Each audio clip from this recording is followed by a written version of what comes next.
In this video, I'm going to show you how to set up and use the iTarget cubes. The first thing you need to do is download the iTarget Cube app to your phone. So go ahead and open up the App Store. In the search bar, type in iTarget Cube. Go ahead and download that app. Once the app's downloaded and installed on your phone, you can go ahead and run it for the first time. And when you do that, it's going to ask for the permissions it needs to communicate with the cubes. You can check our privacy policy on the app. The app uses Bluetooth to program the cubes to the Wi-Fi network, and then it uses the Wi-Fi network to communicate with the cubes. We're Second Amendment patriots at this company, and we don't do any type of data collection or any type of tracking. The app simply needs these permissions in order to communicate with the cubes. The next thing you want to do is open up the cubes and install the batteries. You'll find an instruction manual in the package. And at the bottom of the package in this black box, you'll find a single USB power cable. They're made to operate off of batteries, but in a pinch, you can always plug this into a phone charger. Each cube takes 4 AA batteries. On the bottom of the cube, you'll see the tripod mount. So to secure that plate, there's a Phillips head screw. So you're going to need to unscrew that in order to get the batteries in. Once the screw's been removed, you want to take off the battery plate and install the batteries. The batteries always go with the flat end against the spring. If you're using rechargeable batteries, some of them are a little bit thicker and they'll fit tightly, so you just might have to push forward on the battery a little bit to make sure it's making a good electrical connection. Once you get the batteries installed, go ahead and put the battery plate back on, put the screw back in, and then put the batteries in the other cubes. Once all the batteries are installed, go ahead and power up the cube. On top of the cube, you'll see 2 buttons. There's a power button and a Wi-Fi button. The power button turns the cube on and off. The Wi-Fi button causes the cube to erase the currently programmed Wi-Fi channel that it's remembering. So power the cube on. You can go ahead and do this for all the cubes. You hold down the power button. Once that light comes on, you can take your finger off. And then the cube's lights will tell you the status. The cube remembers the last Wi-Fi network it was connected to. So if you take them to somewhere else and you want to use them, you need to erase the Wi-Fi network that's currently stored in the cube. And to do that, you hold down the Wi-Fi network button. Once you see both lights blinking fast, you can let go of the button.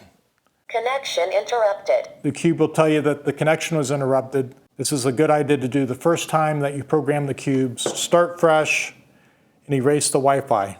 Once you have a steady light and a slowly blinking light on each of the cubes, that means the Wi-Fi information's been erased and it's ready to be programmed for your home's Wi-Fi network. Make sure each of the cubes are in that state. If not, hold down the Wi-Fi button, it'll blink fast, and then it'll enter that state after a few seconds. Go ahead and run the app. And in the top right corner of the app, you'll see the plus sign. Touch the plus sign. And then you got to type in your Wi-Fi password. Now the app is going to search through Bluetooth for each of these cubes, and as it finds them, one by one, it's going to program them with your Wi-Fi information, and from then on it should remember that. If you have any problems, you can always hold down the Wi-Fi button, erase the current information, and start over. If your password has a number sign character or a $ character in it, you'll first need to change that. Those characters are not recognized by the Wi-Fi chip in the cube. It takes a little time for the app to find each cube and program it. And as each one is found, you'll see it pop up here. Connected to app. Once the cube is connected to the app, it'll have 2 steady lights. If for some reason one of the cubes does not connect, try powering it off and back on and try adding it again. Once all the cubes are connected, you should see them on the app. And now you can start training. Connected to app. The app has 3 different training modes. In the sequential training mode, you're timed on how fast you can shoot each individual cube after it beeps. After one cube beeps and you shoot it, the next cube will beep, and they always do this in the same order. 2, 1, go.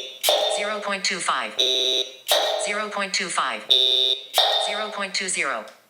There's also a random drill mode, which works in the same way, except each cube beeps in a random order.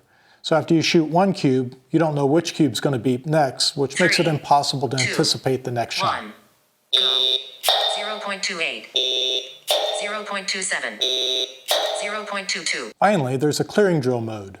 And in this mode, all of the cubes beep at once, and you are timed on how fast you can shoot all of the cubes in any order. 2, 1, go. 0.21, 0.72, 1.24. Clearing drill mode also allows you to compete with friends by assigning the cubes to different people and then competing to see who can shoot their cube the fastest. You can change different settings in the app by touching the 3 parallel lines in the top left corner of the app. If you touch the cube setting, you can actually change the names of the different cubes. This is how you would assign them to different people when you're competing with friends. Or for example, if you're doing a clearing drill and you have one in the living room, one in the kitchen, and one in the bedroom, you could put those names there. The history setting will bring up your past shooting performances. You can press the trash can button beside any of them to erase them. Under settings are some different parameters you can change for the app. The set game delay start setting is basically your initial countdown. The set delay between shots setting is the minimum amount of time in seconds that the app will wait before beeping the next cube. The set timeout settings is how long the app will wait before timing out when it doesn't detect a laser hit. The light sensitivity setting adjusts the sensitivity of the cubes to detecting the laser. Once you change the settings, you need to press save. When you're in training mode and one of the cubes beeps, but you missed it and you're not sure which one you're supposed to shoot, well, on the app you can simply touch the cube that's active and the corresponding cube will respond. 1, go.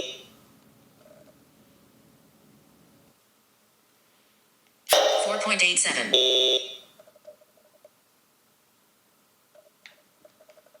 4.39. You must wait until the cube completely finishes buzzing before you shoot it, or else you'll get a penalty. Penalty.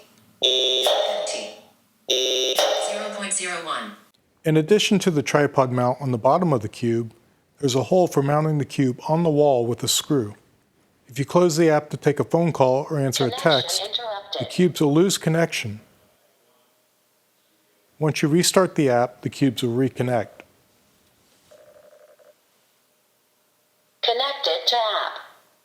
When you're done training, hold down the power button for 2 seconds until the lights flash, then remove your finger. The cube will power off.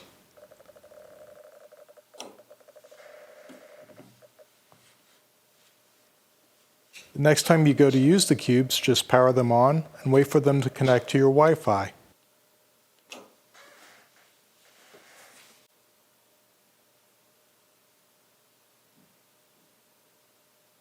A steady light and a fast blinking light means they're connected and waiting for the app to start. Connected to app. Connected to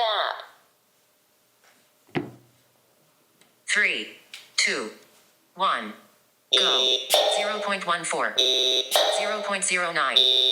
0.09. I hope this has been an informative video for you for setting up your iTarget cubes. Thank you.